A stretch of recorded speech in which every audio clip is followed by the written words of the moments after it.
Hello साथीहरू, आज मैले खाना बनाउँदैछु साँझको।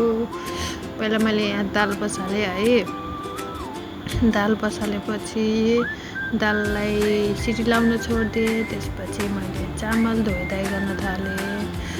अनि हजुरले के गर्दै हुनुहुन्छ भन्नुहोस्।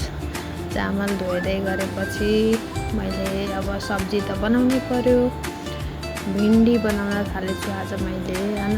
भिन्डी खाने भनेर अहिले बजारमा सब्जीहरू पनि त्यस्तो केही पनि छैन है। यही भिन्डी बोडी हैन।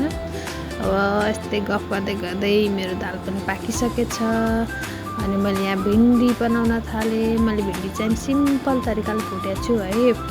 सिम्पल तरिकाले भुटेको छु। आज त मैले हैन रोबोट चाहिँ काम गरेको थिएँ। घरि यता घरि यता घरि यता। यो भिडियोमा कति छिटो देखिया छ है, तर कति टाइम लाग्छ है पकाउन त। अनि अरू भन्नुहोस् हजुरहरूको घरतिर के कस्तो पाक्दैछ। यो अहिले मिनी भ्लग बनाएको मैले हैन। कस्तो के छ, भाँडाकुँडा त थुप्रै भ्याउँछ। भाँडाकुँडा साथमा धुँदै मेरो भात पाकिसकेछ। अनि भिन्डी पनि पाक्न थालेछ। अनि सबै ठिकठाक छ यता त। हजुरहरूको के कसो छ, पानी कतिको परिरहेछ यताउति सब भनिदिनुहोस्। हेर्नु त मैले भाँडा पनि धोएर भइसकेको छु। भाँडा अल्झिरहेको छ कि मुख पनि। अनि मैले आज मम्मीले भन्नुभएको थियो मासु बनाऊ, अनि म थोरै मासु बनाउन लाग्छु छु। हजुरले मासु कसरी बनाउनुहुन्छ? म त पहिला अलग तरिकाले बनाउँथेँ।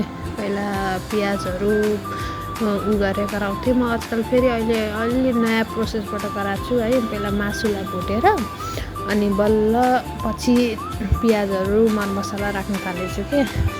अब हजुर कसरी खानुहुन्छ र यो मेरो भिडियो कहाँबाट हेर्नुभएको छ, कस्तो लागेछ यस्तो कमेन्ट गरेर भन्नु ल।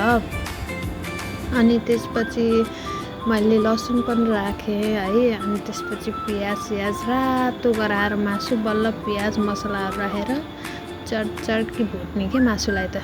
जति पकायो त्यति मिठो। यस्तै गर्दा मेरो खानाहरू पाकिसकेछ।